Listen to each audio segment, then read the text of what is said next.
എന്തോ ഒടിക്കില്ല ബോസേ, മനുഷ്യനെ കൊല്ലാൻ കൊണ്ടുവന്നേണ്. നല്ല അടിപൊളി പൊട്ട സ്ഥലം. അല്ല, നല്ല സ്ഥലം. തുടങ്ങി. ഈ തുണി ഒരു ദിവസം കത്തിച്ചളയണം. ഒന്ന് നിർത്തോ? എടാ, ഇവനെ എനിക്ക് കിട്ടിയതെന്റെ ഭാഗ്യ. അത്രയ്ക്ക് ഇഷ്ടം എനിക്ക് ഇവനെ. ഇവൻ എന്റെ പടക്കുതിരയാടാ. പടക്കുതിര മനുഷ്യന്റെ നടുവൊടിഞ്ഞ്. അല്ല, പടക്കുതിര എന്ന് പറഞ്ഞപ്പോ രണ്ടുപേര് കഴുതപ്പുറത്തുണ്ടായില്ലേ? ശരിയാണല്ലോ. എടാ രാജുവേ, ഇത്രയും കയറിയതേ ഉള്ളൂ, മനുഷ്യന്റെ ഊപ്പാട് തീർന്നു. ഓസിയാണെന്ന് ഓർത്ത് വന്നതാ. ഇത്രയും ക്രൂരമായി പോകുമെന്ന് കരുതിയില്ല. എന്നെ തലവടാ ഇത്. എന്റെ ക്രിയേഷൻ, എന്റെ ഇടപാട് തീർന്നു. നിങ്ങളുടെ വണ്ടി എവിടെ? ഇവിടെ താഴെ വെച്ചേക്ക. ഈ കയറിയത് എങ്ങനെ കയറാനാ? ചത്തടാ. അയ്യോ, അതൊക്കെ ഇവൻ പറക്കല്ലായിരുന്നോ? കണ്ടീഷൻ വണ്ടിയാ അല്ലേ? അടിപൊളി.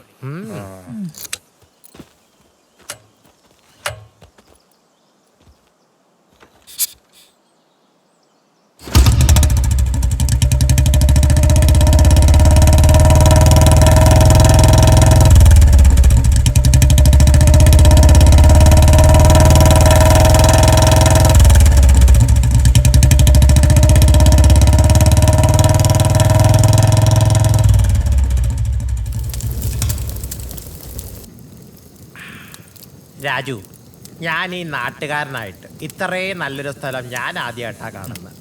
ഇവിടുന്ന് പോകാനേ തോന്നണല്ലോ മനോഹരേട്ടാ. ഇനി തോന്നിയാലും പോകാൻ പറ്റുമെന്ന് തോന്നില്ല. സമയം പാതിരായി. നമുക്കേ അടുത്ത ട്രിപ്പേ ഗുണ്ടൽപേട്ട് പിടിച്ചാലോ? ഗുണ്ടൽപേട്ടോ? ഗുണ്ടൽപേട്ട് എന്നൊക്കെ പറയാനുള്ള ആരും കൊണ്ടുണ്ടോ നിനക്ക്? അവൻ എന്റെ കൂടെ ഉണ്ടെങ്കിൽ ഞാൻ ഇവനോട് എവറസ്റ്റ് വരെ കയറി കിടക്കും. എന്റെ ഈശ്വര, ഈ ലോതിയ പല ബുള്ളറ്റ് ഭ്രാന്തന്മാരെ കണ്ടിട്ടുണ്ട്. എന്റെ രാജ്യം, നിനക്ക് ഇത് എന്തൊരു പാട്ടാണ് ബുള്ളറ്റിനോട്? അതെ, പണ്ട് എൻ്റെ അപ്പൻ കാപ്പിമല പള്ളിപ്പെരുന്നാൾ വെച്ച് എനിക്കൊരു കുഞ്ഞു ബൈക്ക് വാങ്ങി തന്നു.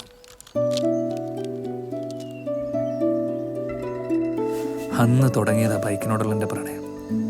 പിന്നീട് ഞാൻ ആദ്യമായിട്ടൊരു ബുള്ളറ്റ് കാണുന്നത് നമ്മുടെ പള്ളിയിലെ സേവിയർ അച്ഛൻ വാങ്ങിച്ചൊരു ബുള്ളറ്റാണ്. ഒരു England, made in England 64 model. പിന്നെ പള്ളി പോകുന്നത് തന്നെ ഈ ബുള്ളറ്റ് കാണാൻ വേണ്ടിയാ.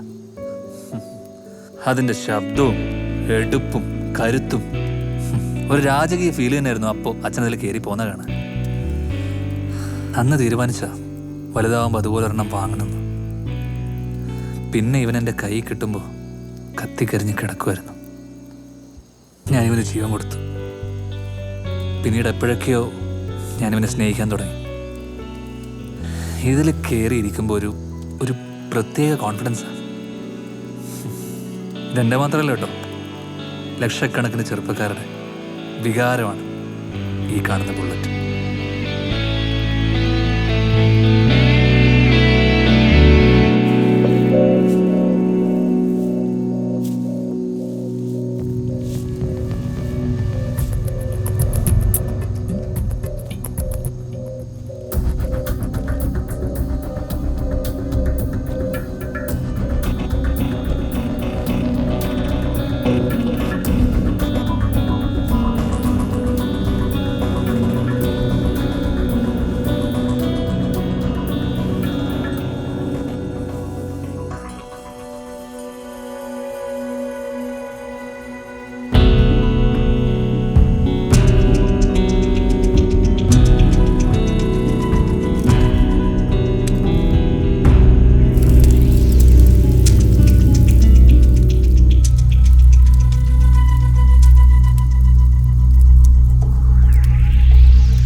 പാതിരാത്രി പാലക്കയം തട്ടെന്താടാ പരിപാടി?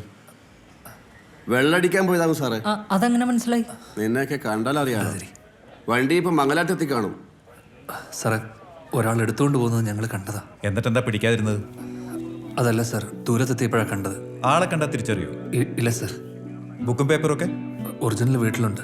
നമ്പറും ഡീറ്റെയിൽസും വെച്ച് ഒരു പരാതി എഴുതിക്കൊടു. ഞങ്ങളൊന്ന് അന്വേഷിക്കട്ടെ. എനിക്ക് സാർ വണ്ടി ഇന്ന് തന്നെ കിട്ടിയിരിക്കുമല്ലേ? കള്ളം കൊണ്ടുവന്നു വന്നാൽ ഇന്ന് തന്നെ കിട്ടും. വിളിച്ചോണ്ട് പോടോ. ആ വന്നേ. എത്ര കാലമായി സാർ ഇങ്ങനെ നടക്കുന്നത്? ശരിയാക്കാടോ, കിട്ടുമ്പോൾ വിളിക്കും. അവരെ വണ്ടി പോയതാ. Hello bye. നിങ്ങളെ വണ്ടി പോയി അല്ലേ? ആ. എൻ്റെ വണ്ടി പോയിട്ട് 8 മാസമായി. ഏതാ വണ്ടി? സ്പ്ലെൻഡർ. എൻ്റെ ബുള്ളറ്റാ. SI അന്വേഷിക്കാന്ന് പറയുന്നുണ്ട്. എന്ത് അന്വേഷണം? ഒരു കാര്യമില്ല. നിങ്ങളൊരു കാര്യം ചെയ്യും, നിങ്ങളെ നമ്പർ ഇതാ. എന്തെങ്കിലും വിവരം കിട്ടുമെന്നൊക്കെ ഞാൻ വിളിക്കാം. കള്ളന്മാർ വണ്ടികൾ മോഷ്ടിച്ച് മംഗലാപുരത്തുള്ള ഗുജറി ബസാർ കൊണ്ടുപോയി വിൽക്കും. മംഗലാപുരത്തോ?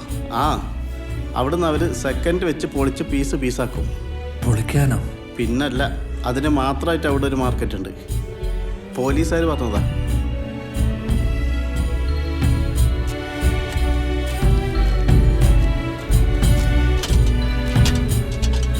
ഈ പോലീസുകാർക്ക് കഴിച്ചാലാവാൻ വേണ്ടി ഓരോന്ന് പറയും. അത് കേട്ടപ്പാട് ഇങ്ങോട്ട് വരുത്താ. നീ നാട്ടിൽ തപ്പീനാ? ഇല്ല. നാട്ടിൽ നിന്ന് കള്ളമാറില്ല എനിറ്റാ.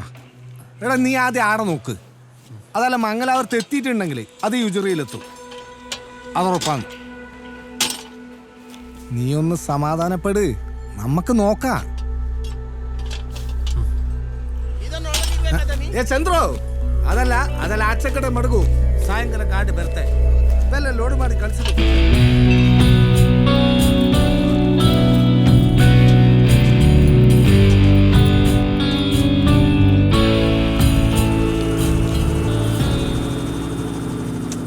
രാജു എവിടെ? മംഗലാപുരത്തേക്കാന്ന് പറഞ്ഞ് പോയതാണ്. എപ്പോ വരുമെന്ന് അറിയില്ല. മംഗലാപുരത്തേക്കോ? അപ്പൊ അതാണ് കന്നഡ പറയുന്നത്.